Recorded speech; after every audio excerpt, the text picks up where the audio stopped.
বেশি তাদেরকে বাংলাদেশ থেকে বলা হচ্ছে যে ওখানে যদি নামঘর থাকে, মন্দির থাকে, সব ভেঙে দাও, নামঘর মন্দির ভেঙে দাও। যদি তোমাদের সংখ্যা বেশি থাকে, হিন্দুদের সংখ্যা কম থাকে, হিন্দুদেরকে কেটে কেটে তাদের সংখ্যা কমাও, এরকম ইঙ্গিত দিচ্ছে।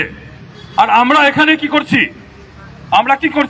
আমরা হিন্দু মুসলিম ভাই ভাই করে করে বড় হয়ে বুড়া হয়ে শ্মশানেও চলে গেছি। এখন পর্যন্ত ওই একটা আমাদের কি চলছে, ট্রেডিশন, একটা পরম্পরা চলে আসছে। আমরাও এখন ওই হিন্দু মুসলিম ভাই ভাই করছি। কোনো হিন্দু মুসলিম ভাই ভাই নাই। আমি প্রকাশ্যে বলছি, কোনো হিন্দু কোনো মুসলমানের ভাই হতে পারে না। তারা আমাদেরকে কাফের বলে ভাবে, আর তাদেরকে হত্যা করার জন্য নির্দেশনা আসছে বারবার। মৌলানারা, মৌলবীরা সবাই একই কথা বলে, এরা সব কাফের, এদেরকে কেটে মেরে খতম করো। খালি কাটলে হবে না, কষ্ট দিয়ে দিয়ে মারতে হবে, যত বেশি কষ্ট দিতে পারো।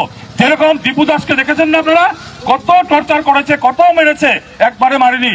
তারপরে প্রাণ থাকার পরে তাকে গাছে উঠিয়ে ঝুলিয়ে দিয়ে তারপরে আগুন দিয়ে জ্বালিয়ে মেরেছে। এই কথাগুলো আমাদের মনে থাকবে কিনা, আমরা মনে রাখতে হবে কিনা? আমরা বাঙালিরা প্রত্যেকের মনে এই কথাটা চিরজীবন জীবিত থাকা পর্যন্ত মনে রাখতে হবে কিনা, রাখতে পারবেন কিনা? এই জন্য আমরা বলছি 18 তারিখের যেটা সম্মেলন মার্ঘেটাতে হবে, সেইখানে আমাদের সমস্ত হিন্দুরা, অসমিয়া, বাঙালি, বিহারি, মারোয়াড়ি, আদিবাসী, নেপালি, যত হিন্দু সমাজ আছে আমাদের সবাইকে একত্রিত করার জন্য এই সম্মেলন। আর সেই সম্মেলন সফল রূপায়ণ করার দায়িত্ব আপনাদের সবাই, আপনারা সবাই, আমরা সবাই মিলে এটা সফল করব। কারণ আমাদের মান সম্মানের প্রশ্ন জড়িয়ে আছে সেখানে, হিন্দুদের মান সম্মানের প্রশ্ন জড়িয়ে আছে। নাকি আবার ভাববেন সেখানে মসজিদ পট্টি আছে, ওখানে যদি মানুষগুলি আমাদেরকে দেখে কালকে আমাদের উপরে অ্যাকশন নেবে, ওরা আমাদেরকে খারাপ পাবে নাকি? খারাপ পালে পাক না, তো কি আসে যায়? ততক্ষণ পর্যন্ত ভয় থাকবে যতক্ষণ পর্যন্ত আমরা একা থাকবো। একা বাঁচতে যখন চাইবো তখন আমাদের ভয়। যদি আমরা সবাই যদি একসঙ্গে বসবাস করি, আমাদের একজনের পিছনে আরেকজনের পিছনে আরেকজন, এরকম লাইন আছে, তখন আমাদের ভয় থাকবে না। আর সেই সিস্টেমটা আমাদের করতে হবে। সেই সিস্টেমটা এই প্রথমবার যেটা আমাদের সম্মেলন হবে, হিন্দু সম্মেলন, সেই সম্মেলনে আমরা সবাই যেতে হবে।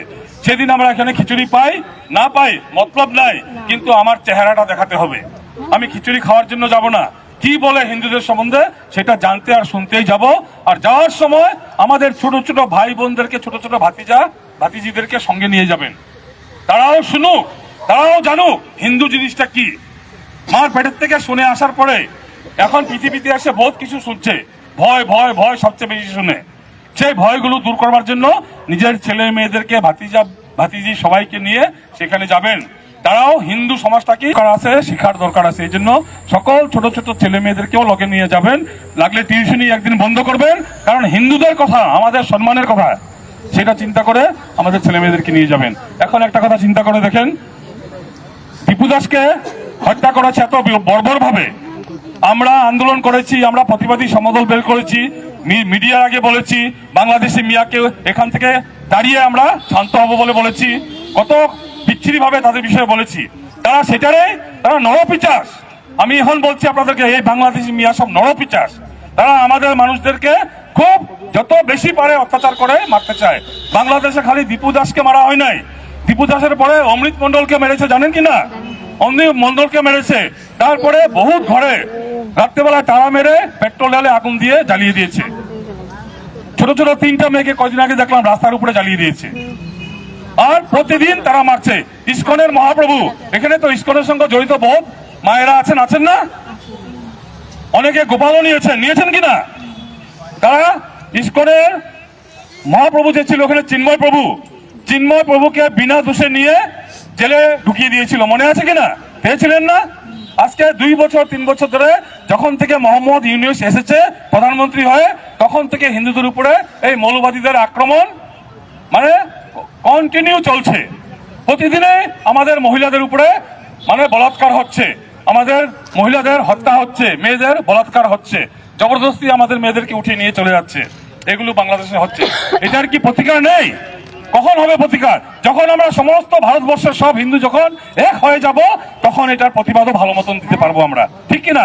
আমরা যদি বাংলাদেশি মিয়া, আমরা যারা রোহিঙ্গারা যারা আসামে এসে ঢুকেছে, তাদের সংখ্যা বাড়াবে, সংখ্যা বাড়িয়ে খালি বাংলাদেশ থেকে এসে সংখ্যা বাড়বে না।